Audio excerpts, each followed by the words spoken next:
जय माता दी। आप सभी को कैसे हैं आप सभी। आशा करता हूँ आप सभी अच्छे होंगे, स्वस्थ होंगे। आज मैं आपको इस विषय पे जानकारी देने वाला हूँ।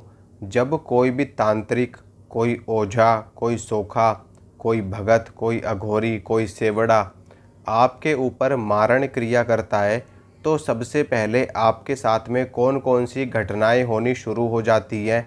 अगर आप समय रहते इन सभी घटनाओं से सचेत हो जाते हैं तो आप अपनी जान बचा सकते हैं। लेकिन अगर आपने लापरवाही करी, आपने देरी करी, तो फिर आपको कोई नहीं बचा सकता सिवाय ईश्वर के। मारण क्रिया बहुत ही खतरनाक क्रिया होती है और ये एक उग्र क्रिया होती है। हमारे तंत्र के अंतर्गत षटकर्म आते हैं। इन षटकर्म में एक कर्म मारण कर्म भी आता है। और मारण की क्रिया जो तांत्रिक होते हैं, अघोरी होते हैं, जो लोग शमशान में साधनाएं करते हैं, उनको सिद्ध होती हैं ऐसी क्रियाएं। इसके अलावा कई ऐसे तांत्रिक, कई ऐसे ओझा सोखा भी होते हैं जो मसानी विद्या भी चलाते हैं मारण क्रिया को करने के लिए। इसके लिए उनको शमशान में जाने की भी आवश्यकता नहीं पड़ती। सिर्फ़ और सिर्फ वो मसानियों को सिद्ध करते हैं और उन मसानियों को भेंट इत्यादि दे करके, बलि इत्यादि दे करके मारण की क्रिया उनसे करवाते हैं। जब मारण की क्रिया किसी व्यक्ति पर कर दी जाती है या किसी के ऊपर भेज दी जाती है तो उस व्यक्ति के साथ में कुछ घटनाएं घटित होनी शुरू होती है। अगर समय रहते आप समझ जाते हैं तो आप अपनी और अपने परिवार के लोगों की जान बचा सकते हैं। मारण की क्रियाओं में कई प्रकार की क्रियाएं की जाती हैं। और एक चीज़ और मैं आपको बता दूं कि जो भी ये तांत्रिक हैं या बुरी सोच वाले लोग हैं, जो भी इस तरह की क्रियाएं करते हैं, गंदी क्रियाएं करते हैं, वो हमेशा ऐसी शक्तियों को सिद्ध करती हैं जो तुच्छ होती है, निकृष्ट योनि की होती है और जिनसे वो ऐसे कार्य करवाते हैं। इनमें कुछ शक्तियाँ उच्च कोटि की भी होती है। जैसे कि अगर हम बात करें तो शमशान के अंदर रहने वाले मसान, शमशान के अंदर रहने वाले कच्चे कलुए, शमशान के अंदर रहने वाले कच्चे पक्के मसान, इसके अलावा शमशान के अघोरी, शमशान के प्रेत, शमशान की डाकिनी शाकिनी और शमशान के अंदर रहने वाली जो बड़ी महाशक्ति जिसको हम माता शमशान काली कहते हैं या फिर मरघट की कालका कहते हैं। इसमें जो मारण की क्रियाएं होती है इसमें सबसे ज़्यादा मरघट की कालका को, देवी को चलाया जाता है। लेकिन जो शमशान काली होती है वो थोड़ी उच्च कोटि की शक्ति होती है, तो उनको सिद्ध करना तो सब हर किसी के बस की बात नहीं है। उनकी सिद्धि में ही साधक को काफ़ी समय लगता है। इसलिए जो ये तांत्रिक होते हैं, सेवड़े होते हैं, ये ऐसी निम्न कोटि की शक्तियों को जगा लेते हैं।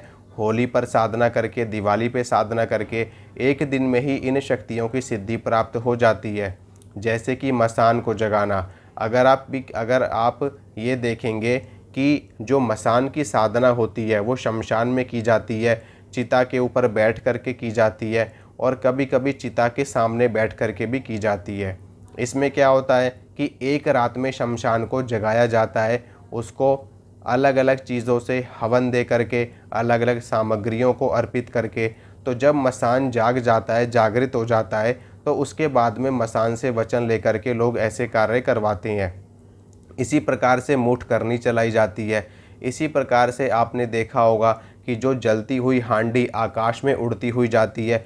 अगर आपने कभी देखा हो तो आपको ज़रूर इस बात पर विश्वास होगा, क्योंकि मैंने तो अपनी आंखों से एक बार नहीं कई बार देखा है आकाश में जो जलती हुई हांडी उड़ती हुई जाती है। एक बार मैं गांव में था, तो गांव में आपको पता है कि सब लोग बाहर ही सोते हैं, खुले में सोते हैं। तो रात्रि काल का समय था, कम से कम 12 साढ़े 12 बजे का, 1 बजे का समय था।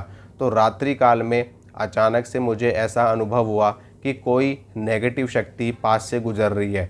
तो जब मेरी आंख खुली, मैंने देखा तो ऊपर से जलती हुई हांडी उड़ करके जा रही थी।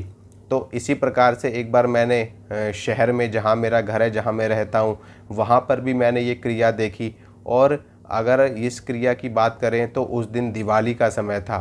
तो ज़्यादातर इस तरह की जो क्रियाएं होती हैं वो होली दिवाली पर तांत्रिक ज़्यादा करते हैं। लेकिन जो लोग अच्छे साधक होते हैं, अच्छे भगत होते हैं, जिनके पास में ईष्ट की कृपा होती है, ईष्ट का बल होता है, उन लोगों के ऊपर इन शक्तियों का प्रभाव बहुत ही कम होता है। अगर होता भी है तो थोड़े समय के बाद में वो प्रभाव क्षीण हो जाता है, यानी कि वो तांत्रिक क्रिया कट जाती है। जो लोग जानकार होते हैं वो इस उड़ती हुई हांडी को पेड़ के ऊपर उतार लेते हैं, किसी जानवर के ऊपर उतार देते हैं, किसी कुत्ते के ऊपर, किसी गाय भैंस के ऊपर भी लोग उतार देते हैं, जो अच्छे जानकार होते हैं। लेकिन जो जानकार नहीं है तो वो कैसे उतार पाएंगे, क्योंकि ये जो जलती हुई हांडी होती है इसमें शक्ति को बलि दे करके चलाया जाता है, और इस जलती हुई हांडी में काली और भैरव की शक्ति मुख्य रूप से कार्य करती है। इसके अलावा इसमें आशु मेहतरानी का भी बड़ा ही महत्वपूर्ण योगदान होता है, और शमशान की कुछ मसानियों का भी इसमें योगदान होता है। तो सभी को भोग प्रसाद दे करके, बलि इत्यादि दे करके ये क्रियाएं करी जाती हैं। लेकिन मैं यहाँ पर ये बताना चाहता हूँ कि जब ऐसी कोई भी क्रिया अगर आपके ऊपर कर दी जाती है किसी तांत्रिक के द्वारा या घोरी के द्वारा, शमशान के साधक के द्वारा, तो आपको अपना बचाव कैसे करना है। सबसे पहले मैं आपको हमेशा एक बात कहता हूँ कि आप अपने घर के पितरों को और अपने घर की कुल देवी को हमेशा मजबूत रखिए, और अपने इष्ट देव को।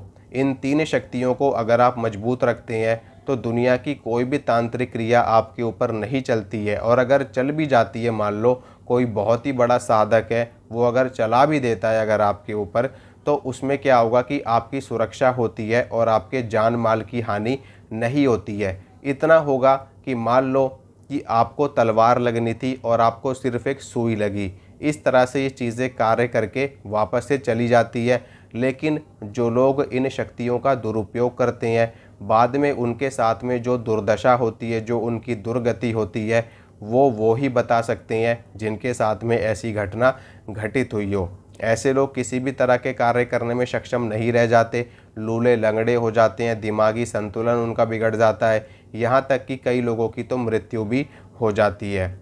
तो सिम्टम्स कौन कौन से आते हैं उसके बारे में मैं आपको बताता हूँ। देखिए, अगर आपके ऊपर किसी भी प्रकार की तांत्रिक क्रिया चला दी गई है, यानी कि मारण क्रिया आपके ऊपर चला दी गई है, तो ऐसे लोगों पे शक्ति के हिसाब से शक्ति के अलग अलग शक्ति के हिसाब से अलग अलग संकेत दिखाई देते हैं। मैं कुछ मुख्य संकेत आपको बता देता हूँ जो मिले जुले हो सकते हैं अलग अलग शक्तियों के। पहली चीज़ ये कि आपको हमेशा ऐसा महसूस होगा कि कोई शक्ति आपको मारने का प्रयास कर रही है। अर्थात जब आप रात्रि काल में सोओगे तो आपको ऐसा लगेगा कि कोई शक्ति आकर के आपका गला दबा रही है या आपके ऊपर चढ़ कर के बैठ गई है, और आपको ऐसा महसूस होगा कि जैसे आपके हाथ पैर बिल्कुल काम ही नहीं कर रहे। इस तरीके से आपको अनुभव होगा। दूसरी चीज़ ये होगी कि जब ऐसी क्रिया किसी को मारण के लिए आती है, मारण करने के लिए आती है, तो कई बार ऐसी शक्तियाँ आवाज़ भी लगाती हैं, और अगर ऐसे में आवाज़ लगाने पर आप चले जाते हैं और ये जो मूठ करनी होती है या ये जो हांडी उड़ाई जाती है, ये आपके परिवार के लोगों का रूप लेकर के आपको आवाज़ लगा करके बुला सकती है। आपकी माँ के रूप में, आपके पिता के रूप में, भाई बहन के रूप में, पड़ोसी के रूप में, आपके मित्र के रूप में आकर के आपको आवाज़ लगाएगी। और अगर आप चले जाते हैं आवाज़ सुन करके या हाँ कह देते हैं, तो ये हांडी जब आप जाते हो तो आपके ऊपर ही गिर जाती है और तत्काल व्यक्ति की मृत्यु हो जाती है।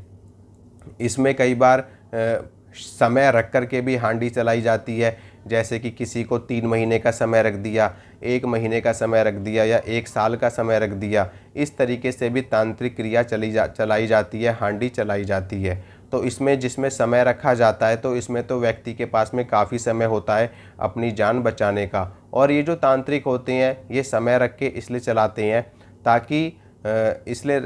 हैं समय रख के, क्योंकि इसमें क्या होता है ना कि वो, ताकि जो सामने वाला व्यक्ति है वो अगर अपना इलाज भी करवाता है तो किसी को भी पता ना चले कि हांडी चलाई गई है। और मैं आपको बताऊं, देखो सीधी सी बात है, ऐसे कार्य कौन कर सकता है आपके ऊपर? या तो आपका जो कोई शत्रु होगा वो करेगा, या फिर ज़्यादातर केसों में यही देखा जाता है कि ये सभी काम अपने घर के लोगों के द्वारा ही करवाए जाते हैं। यानी कि रिश्तेदार हो गए, जान पहचान वाले हो गए, भाई पटीदार हो गए, या जो लोग आपसे ईर्ष्या करते हैं, जलते हैं, वो लोग ऐसे कार्य करवा सकते हैं आपके ऊपर।